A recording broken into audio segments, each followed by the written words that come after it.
ஒரு சிறிய நகரத்தில் ரவி மற்றும் லக்ஷ்மி என்ற தம்பதியர் தங்கள் ஒரே மகன் அர்ஜுனுடன் மிகவும் சந்தோஷமாக வாழ்ந்து வந்தார்கள். அவர்களின் வாழ்க்கை மிக எளிமையானதாக இருந்தாலும் அன்பும் அமைதியும் நிறைந்திருந்தது. அர்ஜுன் ஒரு புத்திசாலி, சிரிப்புடன் இருக்கும் குழந்தை. அவன் வீட்டில் எல்லாருக்கும் சந்தோஷத்தை தருவான். ஒரு நாள் திடீரென அர்ஜுன் மயங்கி விழுந்தான். அதை கண்ட ரவி மற்றும் லக்ஷ்மி பயந்து அவனை உடனே மருத்துவமனைக்கு கொண்டு சென்றார்கள். பல பரிசோதனைகள் செய்யப்பட்ட பிறகு மருத்துவர் ரவி மற்றும் லக்ஷ்மியை தனியாக அழைத்து பேசினார்.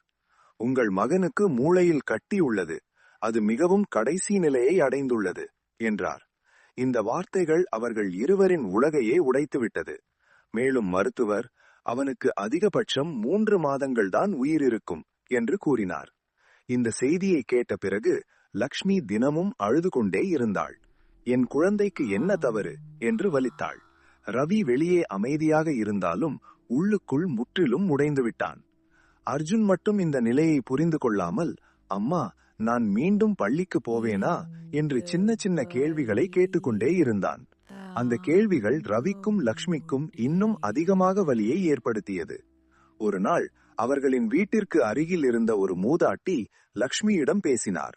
மகளே, திருவண்ணாமலைக்கு சென்று சிவபெருமானை வேண்டிக்கொள், அவர் உன் துயரை கண்டிப்பாக மாற்றுவார் என்றார். இந்த வார்த்தைகள் லக்ஷ்மியின் மனதில் ஒரு சிறிய நம்பிக்கையை உருவாக்கின. ரவியும் இதை இறுதி நம்பிக்கையாக ஏற்றுக்கொண்டான். அவர்கள் உடனே திருவண்ணாமலைக்கு சென்றார்கள். அங்கு சென்று சிவபெருமானை தரிசித்தார்கள். பின்னர் அவர்கள் இருவரும் அர்ஜுனுடன் சேர்ந்து கிரிவலம் செய்ய தொடங்கினார்கள். லக்ஷ்மி கண்ணீர் மல்க, ஓம் நம சிவாயா, என் குழந்தையை காப்பாற்றுங்கள் என்று மனமாற வேண்டிக் கொண்டாள்.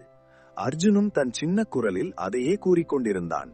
அந்த நேரத்தில் ஒரு சாமியார் அவர்களிடம் வந்து, நம்பிக்கை விடாதீர்கள், சிவன் உங்களை கைவிட மாட்டார் என்று கூறி சென்றார். அந்த இரவு ரவி ஒரு அதிசயமான கனவு கண்டான். அந்த கனவில் சிவபெருமான் அவரது முன்னால் தோன்றி, பயப்படாதே, நான் உன்னுடன் இருக்கிறேன் என்று அருளுரைத்தார். ரவி விழித்ததும் ஒரு விசித்திரமான அமைதியை உணர்ந்தான்.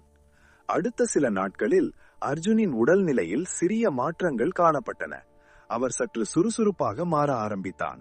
இதை பார்த்த ரவி மற்றும் லக்ஷ்மி மீண்டும் மருத்துவமனைக்கு கொண்டு சென்றார்கள். பரிசோதனைகள் செய்த மருத்துவர் மிகவும் ஆச்சரியமடைந்தார். கட்டி அளவு குறைந்திருக்கிறது, இது மருத்துவ ரீதியாக சாத்தியமில்லாத ஒன்று என்றார். காலம் கடந்து அர்ஜுன் முழுமையாக குணமடைந்தான்.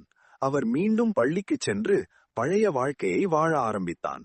இதை கண்ட அனைவரும் இது ஒரு அதிசயம் என்று கூறினார்கள். ஆனால் ரவி மற்றும் லக்ஷ்மி இதை ஒரு அதிசயமாக அல்ல, சிவபெருமானின் அருளாகவே நம்பினர். மருத்துவர் சொன்ன முடிவு கூட மாறும். நம்பிக்கை இருந்தால், சிவன் அருள் இருந்தால், அசாத்தியம் கூட சாத்தியமாகும். ஓம் நம சிவாயா.